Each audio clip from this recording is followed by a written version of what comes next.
अस्सलामु अलैकुम। इस वीडियो में हम 12वें पारे के हिफ्ज के हल को पेश करने जा रहे हैं। इसी तरह 12वें पारे की मुतशाबिहात के हल को पेश करने जा रहे हैं। वमा मिन दाब्बतिन फिल अर्दि इल्ला अलल्लाहि रिज़्क़ुहा व यअलमु मुस्तक़र्रहा व मुस्तौदअहा कुल्लुन फी किताबिन मुबीन। वलक़द अर्सलना नूहन इला क़ौमिही इन्नी लकुम नज़ीरुम मुबीन। अल्ला तअबुदू इल्लल्लाह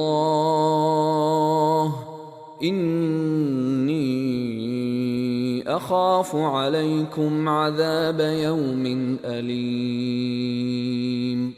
फ़क़ाल अलमलअु الذين كفروا من قومه ما نراك إلا بشرا مثلنا وما نراك اتبعك إلا الذين هم أراذلنا بادي الرأي وما نرى لكم علينا من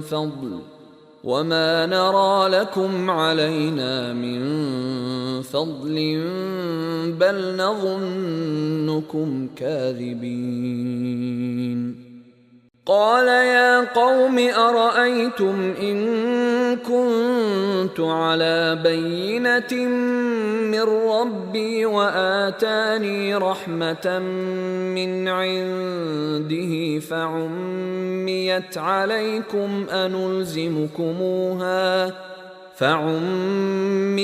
عليكم أنلزمكموها وأنتم لها كارهون. ويا قوم لا أسألكم عليه مالا إن أجري إلا على الله وما أنا بطارد الذين آمنوا إنهم ملاقو ربهم ولكني أراكم قوما تجهلون. ويا قوم لا أسألكم عليه مالا إن أجري إلا على الله وما أنا بطارد الذين آمنوا إنهم ملاقو ربهم ولكني أراكم قوما تجهلون. قالوا يا نوح قد جادلتنا فأكثرت جدالنا فأتنا بما تعدنا إن كنت من الصادقين. قالوا يا نوح قد جادلتنا فأكثرت جدالنا فأتنا بما تعدنا إن كنت من الصادقين. فسوف تعلمون من يأتيه عذاب يخزيه ويحل عليه عذاب مقيم. إني توكلت على الله ربي وربكم ما من دابة إلا هو آخذ بناصيتها إن ربي على صراط مستقيم. ولما جاء أمرنا نجينا هودا والذين آمنوا معه برحمة منا ونجيناهم من عذاب غليظ وأتبعوا في هذه الدنيا لعنة ويوم القيامة ألا إن عادا كفروا ربهم ألا بعدا لعاد قوم هود وأتبعوا في هذه الدنيا لعنة ويوم القيامة ألا إن عادا كفروا ربهم ألا بعدا لعاد قوم هود وإلى ثمود أخاهم صالحا قال يا قوم اعبدوا الله ما لكم من إله غيره هو أنشأكم من الأرض واستعمركم فيها فاستغفروه ثم توبوا إليه إن ربي قريب مجيب قالوا يا صالح قد كنت فينا مرجوا قبل هذا أتنهانا أن نعبد ما يعبد آباؤنا وإننا لفي شك مما تدعونا إليه مريب فلما جاء أمرنا نجينا صالحا والذين آمنوا معه برحمة منا ومن خزي يومئذ إن ربك هو القوي العزيز وأخذ الذين ظلموا الصيحة فأصبحوا في ديارهم جاثمين كأن لم يغنوا فيها ألا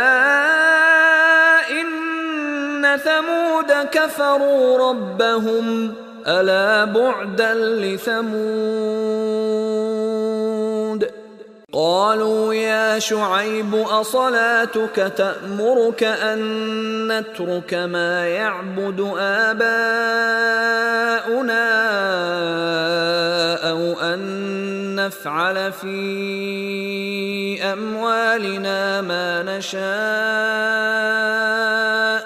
إنك لأنت الحليم الرشيد قالوا يا شعيب أصلاتك تأمرك أن نترك ما يعبد آباؤنا أو أن نفعل في أموالنا ما نشاء إنك لأنت الحليم الرشيد فلا تك في مرية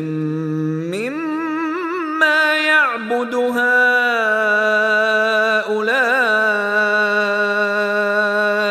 ما يعبدون إلا كما يعبد آباؤهم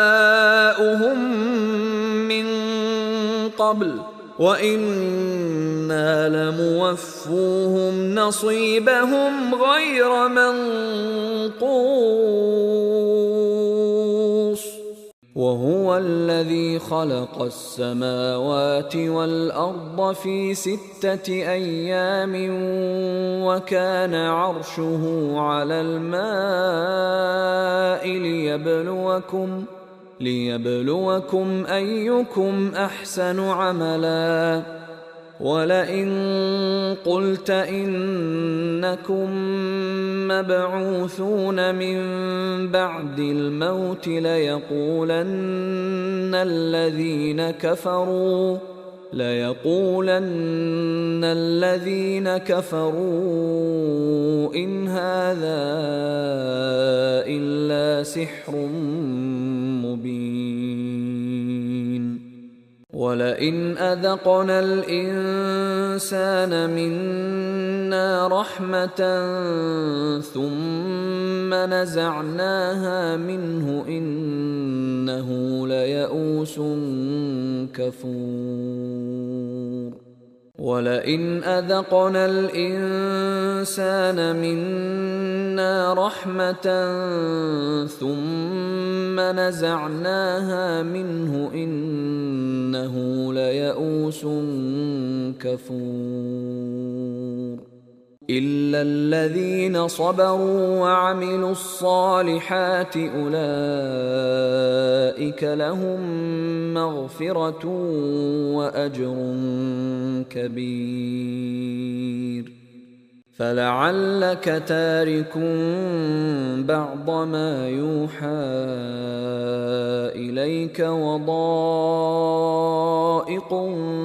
به صدرك أن يقولوا لولا أنزل عليه كنز أو جاء معه ملك إنما أنت نذير والله على كل شيء وكيل. أم يقولون افتراه قل فأتوا بعشر سور مثله مفتريات وادعوا من استطعتم من دون الله إن كنتم صادقين. فإن لم يستجيبوا لكم فاعلموا أنما أنزل بعلم الله وأن لا إله إلا هو فهل أنتم مسلمون؟ أفمن كان على بينة من ربه ويتلوه شاهد منه ومن قبله كتاب موسى إماما ورحمة أولئك يؤمنون به. ومن يكفر به من الأحزاب فالنار موعده فلا تك في مرية منه إنه الحق من ربك ولكن أكثر الناس لا يؤمنون. ومن أظلم ممن افترى على الله كذبا أولئك يعرضون على ربهم ويقول الأشهاد هؤلاء الذين كذبوا على ربهم ألا لعنة الله على الظالمين. الذين يصدون عن سبيل الله ويبغونها عوجا وهم بالآخرة هم كافرون أولئك لم يكونوا معجزين في الأرض وما كان لهم من دون الله من أولياء يضاعف لهم العذاب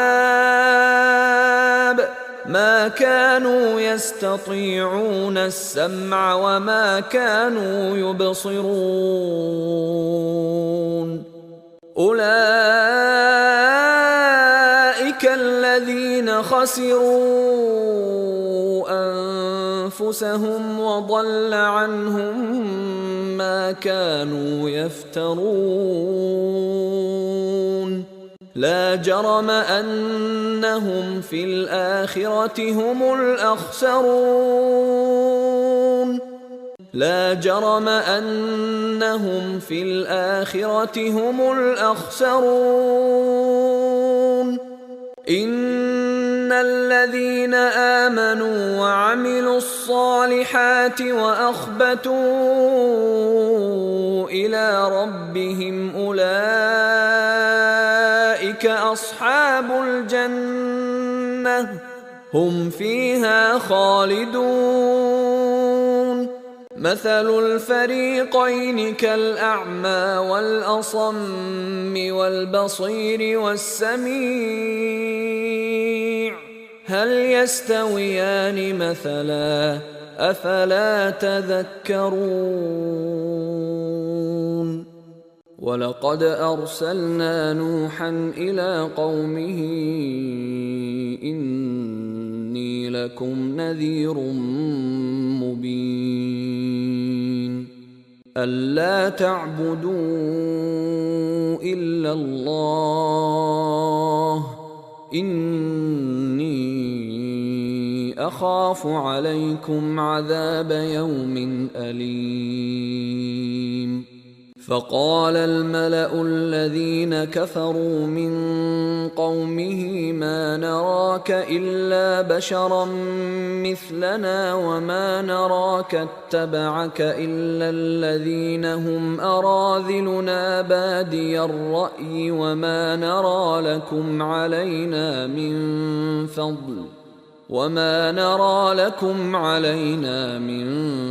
فضل بل نظنكم كاذبين ولقد أرسلنا نوحا إلى قومه إني لكم نذير مبين ألا تعبدوا إلا الله إني أخاف عليكم عذاب يوم أليم ألا تعبدوا إلا الله إني أخاف عليكم عذاب يوم أليم فقال الملأ الذين كفروا من قومه ما نراك إلا بشرا مثلنا وما نراك اتبعك إلا الذين هم أراذلنا بادي الرأي وما نرى لكم علينا من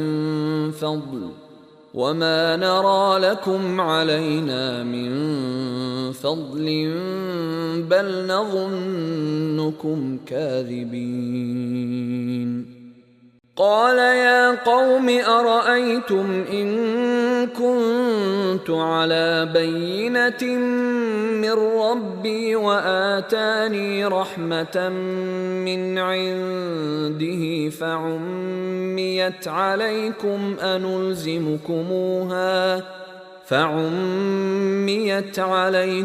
أنلزمكموها وأنتم لها كارهون ويا قوم لا أسألكم عليه مالا إن أجري إلا على الله وما أنا بطارد الذين آمنوا إنهم ملاقو ربهم ولكني أراكم قوما تجهلون ويا قوم لا أسألكم عليه مالا إن أجري إلا على الله وما أنا بطارد الذين آمنوا إنهم ملاقو ربهم ولكني أراكم قوما تجهلون ولا أقول لكم عندي خزائن الله ولا أعلم الغيب ولا أقول إني ملك ولا أقول للذين تزدري أعينكم لن يؤتيهم الله خيرا الله أعلم بما في أنفسهم إني إذا لمن الظالمين قالوا يا نوح قد جادلتنا فأكثرت جدالنا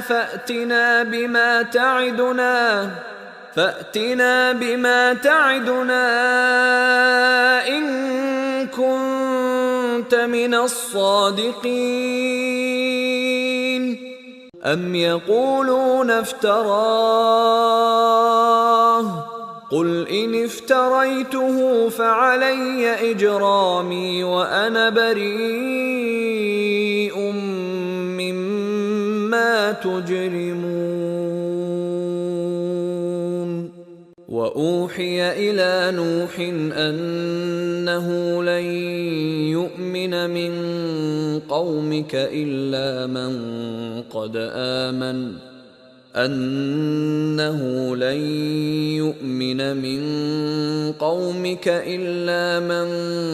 قد آمن فلا تبتئس بما كانوا يفعلون وأوحي إلى نوح أنه لن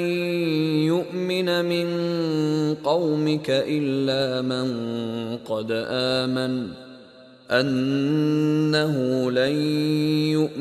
من قومك إلا من قد آمن فلا تبتئس بما كانوا يفعلون واصنع الفلك بأعيننا ووحينا ولا تخاطبني في الذين ظلموا إنهم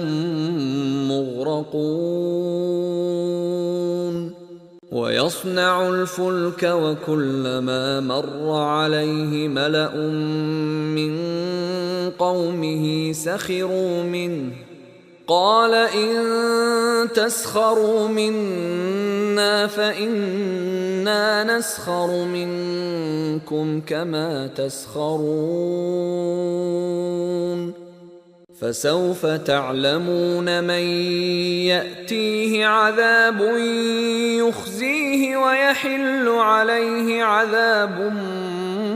مقيم حتى إذا جاء أمرنا وفارت النور قل نحمل فيها من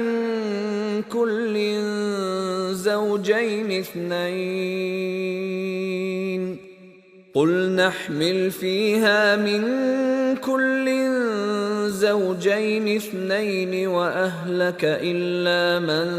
سبق عليه القول وما آمن معه إلا قليل فسوف تعلمون من يأتيه عذاب يخزيه ويحل عليه عذاب مقيم وقال اركبوا فيها بسم الله مجريها ومرساها إن ربي لغفور رحيم وهي تجري بهم في موج كالجبال ونادى نوح ابنه وكان في معزل يا بني اركب معنا ولا تكن مع الكافرين قال رب إني أعوذ بك أن أسألك ما ليس لي به علم وإلا تغفر لي وترحمني أكن من الخاسرين تلك من أنباء الغيب نوحيها إليك ما كنت تعلمها أنت ولا قومك من قبل هذا فاصبر إن العاقبة للمتقين وإلى عاد أخاهم هودا قال يا قوم اعبدوا الله ما لكم من إله غيره إن أنتم إلا مفترون يا قوم لا أسألكم عليه أجرا إن أجري إلا على الذي فطرني أفلا تعقلون ويا قوم استغفروا ربكم ثم توبوا إليه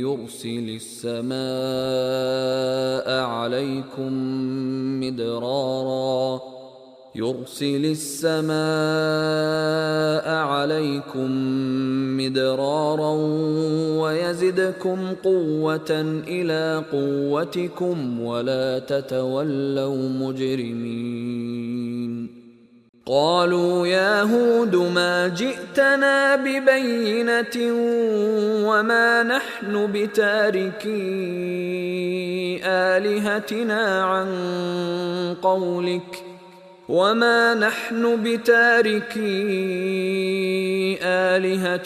عن قولك وما نحن لك بمؤمنين إني توكلت على الله ربي وربكم ما من دابة إلا هو آخذ بناصيتها إن ربي على صراط مستقيم فإن تولوا فقد أبلغتكم ما أرسلت به إليكم ويستخلف ربي قوما غيركم ولا تضرونه شيئا إن ربي على كل شيء حفيظ ولما جاء أمرنا نجينا هودا والذين آمنوا معه برحمة منا ونجيناهم من عذاب غليظ ولما جاء أمرنا نجينا هودا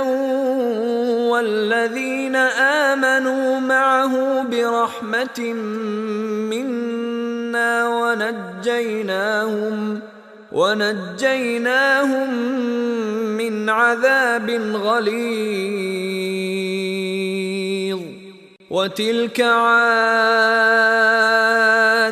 جحدوا بآيات ربهم وعصوا رسله واتبعوا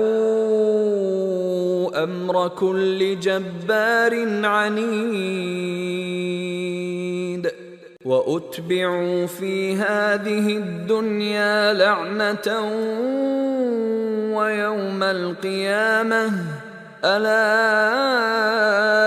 إن عادا كفروا ربهم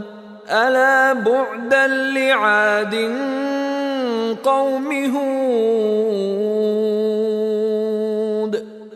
وأتبعوا في هذه الدنيا لعنة ويوم القيامة ألا إن عادا كفروا ربهم ألا بعدا لعاد قوم هود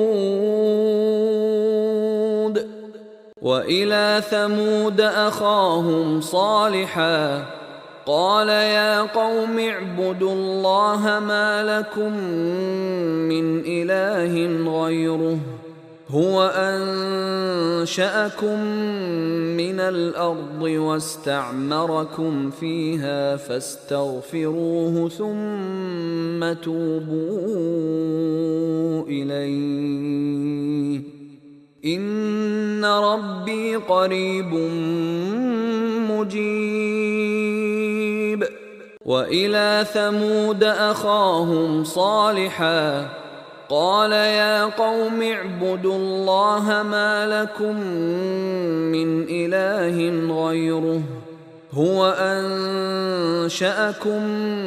من الأرض واستعمركم فيها فاستغفروه ثم توبوا إليه إن ربي قريب مجيب قالوا يا صالح قد كنت فينا مرجوا قبل هذا أتنهانا أن نعبد ما يعبد آباؤنا وإننا لفي شك مما تدعونا إليه مريب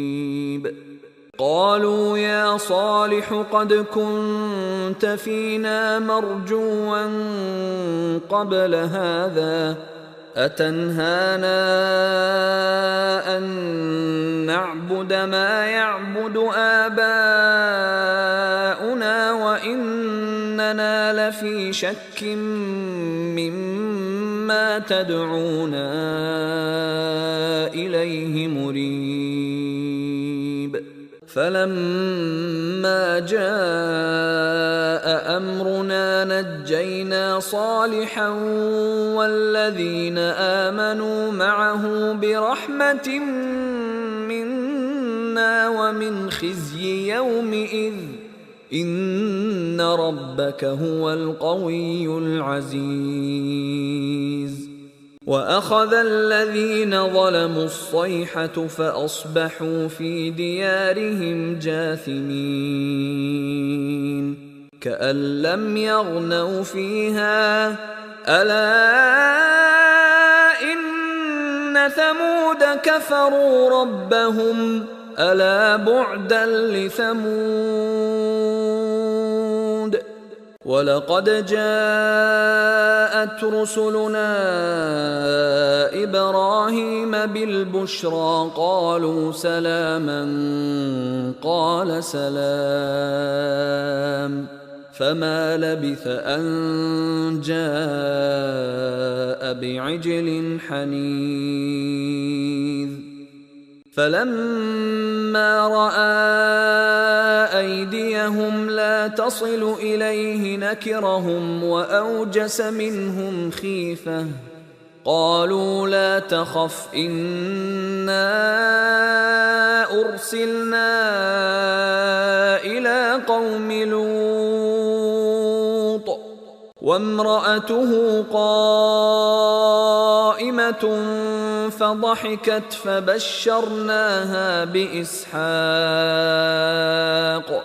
فبشرناها بإسحاق ومن وراء إسحاق يعقوب قالت يا ويلتى أألد وأنا عجوز وهذا بعلي شيخا إن هذا لشيء عجيب إن إبراهيم لحليم أواه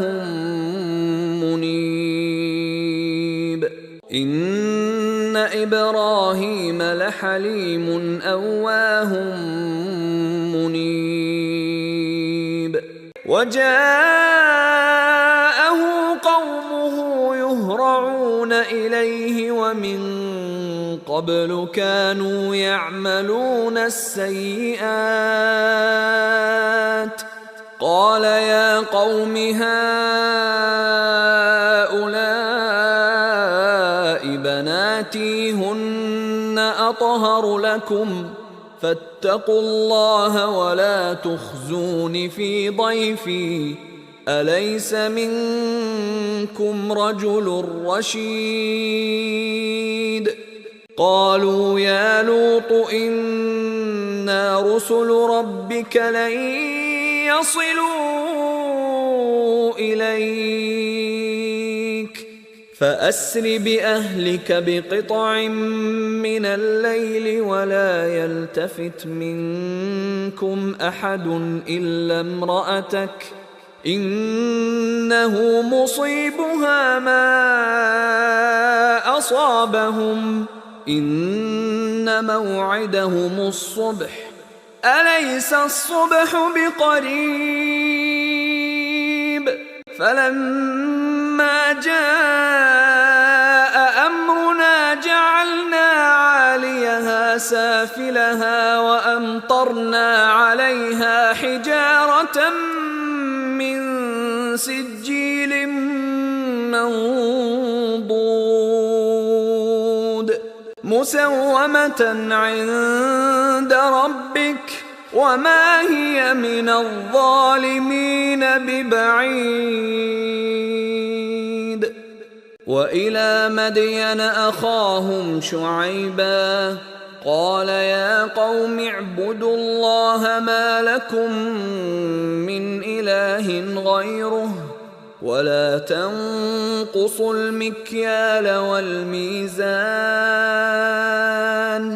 إني أراكم بخير وإني أخاف عليكم عذاب يوم محيط. ويا قوم أوفوا المكيال والميزان بالقسط ولا تبخسوا الناس أشياءهم ولا تعثوا في الأرض مفسدين. وإلى مدين أخاهم شعيبا قال يا قوم اعبدوا الله ما لكم من إله غيره ولا تنقصوا المكيال والميزان إني أراكم بخير وإني أخاف عليكم عذاب يوم محيط. ويا قوم أوفوا المكيال والميزان بالقسط ولا تبخسوا الناس أشياءهم ولا تعثوا في الأرض مفسدين. قالوا يا شعيب أصلاتك تأمرك أن نترك ما يعبد آباؤنا أو أن نفعل في أموالنا ما نشاء إنك لأنت الحليم الرشيد. قال يا قوم أرأيتم إن كنت على بينة من ربي ورزقني منه رزقا حسنا وما أريد أن أخالفكم إلى ما أنهاكم عنه إن أريد إلا الإصلاح ما استطعت وما توفيقي إلا بالله عليه توكلت وإليه أنيب. ويا قوم اعملوا على مكانتكم إني عامل سوف تعلمون من يأتيه عذاب يخزيه ومن هو كاذب وارتقبوا إني معكم رقيب ويا قوم اعملوا على مكانتكم إني عامل سوف تعلمون من يأتيه عذاب يخزيه ومن هو كاذب وارتقبوا إني معكم رقيب ولما جاء أمرنا نجينا شعيبا والذين آمنوا معه برحمة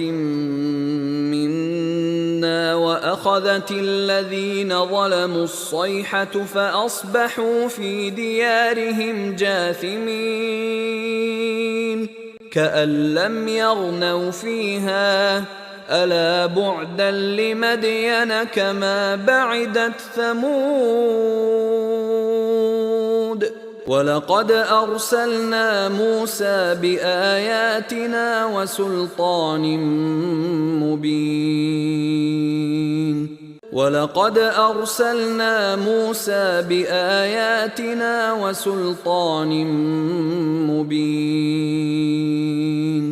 إلى فرعون وملئه فاتبعوا أمر فرعون وما أمر فرعون برشيد وأتبعوا في هذه لعنة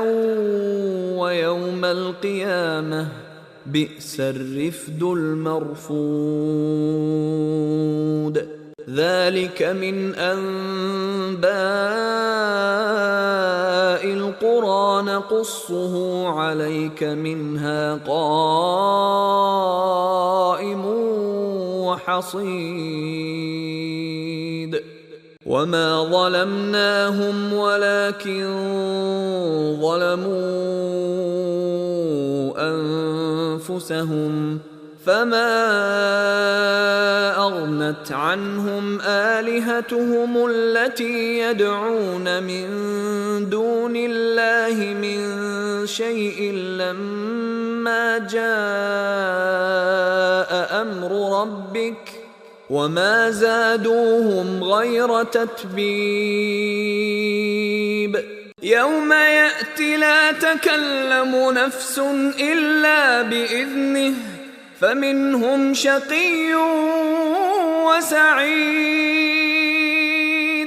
فأما الذين شقوا ففي النار لهم فيها زفير وشهيق ولقد آتينا موسى الكتاب فاختلف فيه ولولا كلمة سبقت من ربك لقضي بينهم وإنهم لفي شك منه مريب ولقد آتينا موسى الكتاب فاختلف فيه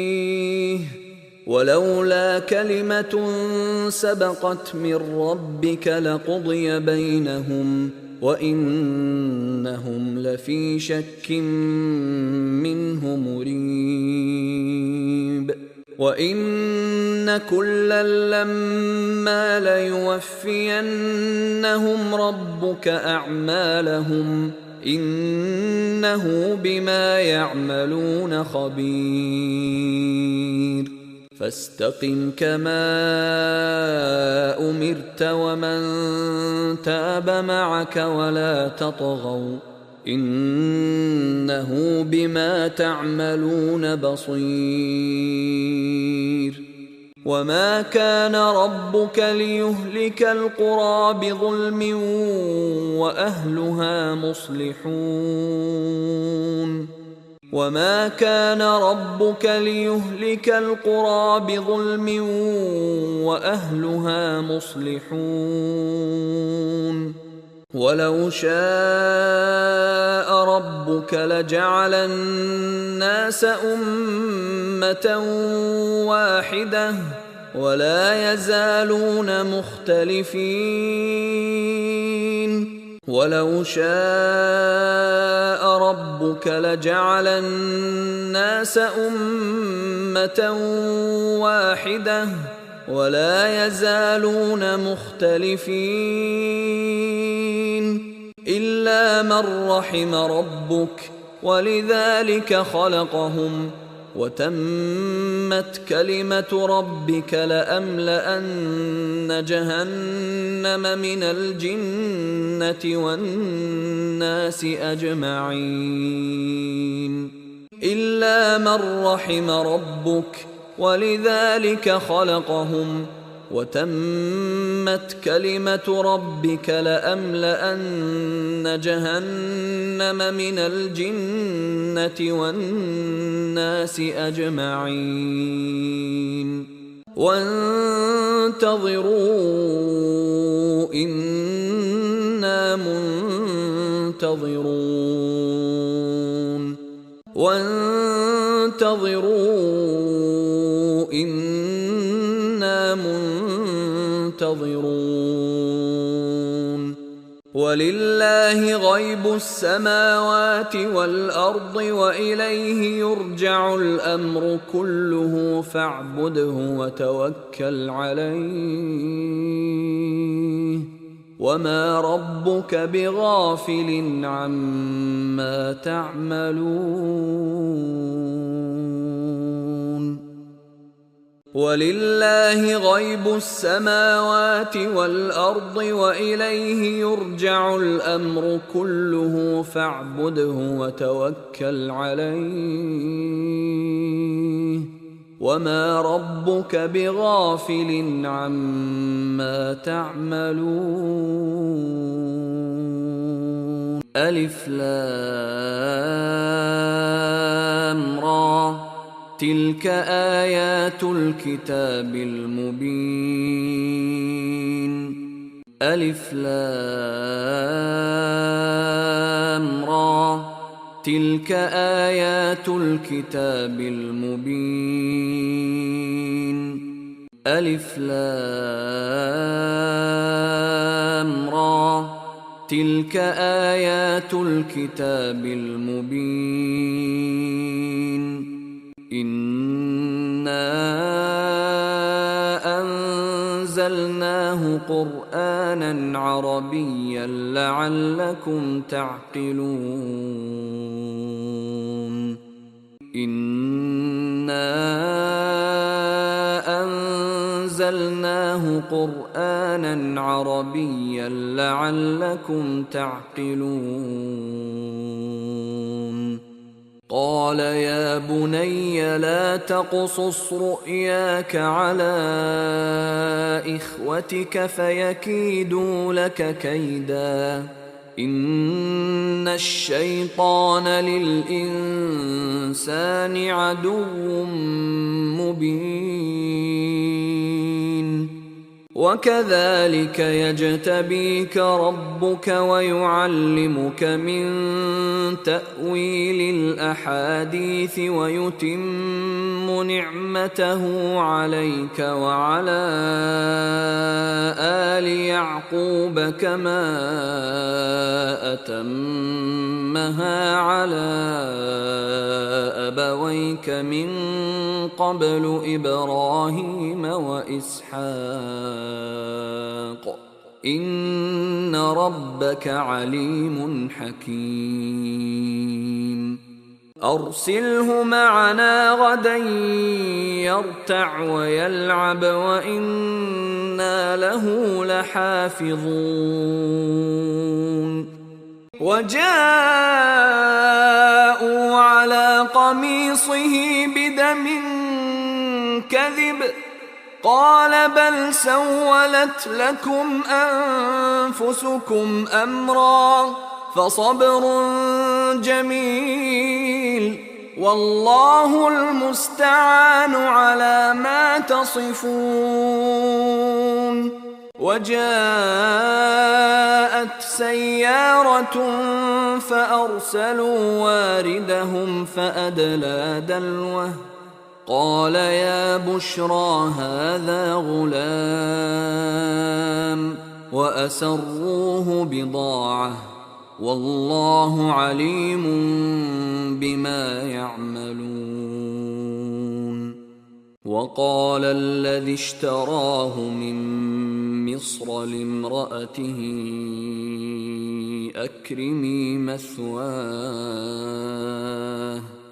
أكرمي مثواه عسى أن ينفعنا أو نتخذه ولدا وكذلك مكنا ليوسف في الأرض ولنعلمه من تأويل الأحاديث والله غالب على أمره ولكن أكثر الناس لا يعلمون. ولما بلغ أشده آتيناه حكما وعلما وكذلك نجزي المحسنين. ولقد همت به وهم بها لولا أن رأى برهان ربه كذلك لنصرف عنه السوء والفحشاء إنه من عبادنا المخلصين. قال هي راودتني عن نفسي وشهد شاهد من أهلها إن كان قميصه قد من قبل فصدقت وهو من الكاذبين وإن كان قميصه قد من دبر فكذبت وهو من الصادقين. فلما رأى قميصه قد من دبر قال إنه من كيدكن إن كيدكن عظيم. ودخل معه السجن فتيان قال أحدهما إني أراني أعصر خمرا وقال الآخر إني أراني أحمل فوق رأسي خبزا تأكل الطير منه نبئنا بتأويله إنا نراك من المحسنين. قال لا يأتيكما طعام ترزقانه إلا نبأتكما بتأويله قبل أن يأتيكما ذلكما مما علمني ربي إني تركت ملة قوم لا يؤمنون بالله وهم بالآخرة هم كافرون واتبعت ملة آبائي إبراهيم وإسحاق ويعقوب ما كان لنا أن نشرك بالله من شيء ذلك من فضل الله علينا وعلى الناس ولكن أكثر الناس لا يشكرون يا صاحبي السجن أأرباب متفرقون خير أم الله الواحد القهار يا صاحبي السجن أأرباب متفرقون خير أم الله الواحد القهار ما تعبدون من دونه إلا أسماء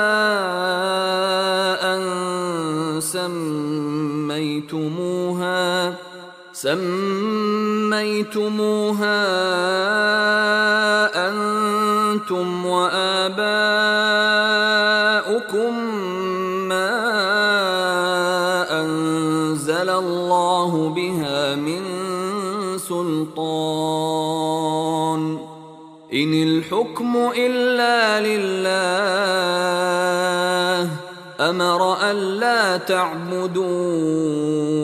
إلا إياه ذلك الدين القيم ولكن أكثر الناس لا يعلمون وقال الملك إني أرى 7 بقرات سمان يأكلهن 7 عجاف و7 سنبلات خضر وأخر يابسات يا أيها الملأ أفتوني في رؤياي إن كنتم للرؤيا تعبرون قال تزرعون 7 سنين دأبا فما حصدتم فذروه في سنبله إلا قليلا مما تأكلون وقال الملك ائتوني به فلما جاءه الرسول قال ارجع إلى ربك فاسأله ما بال النسوة اللاتي قطعن أيديهن إن ربي بكيدهن عليم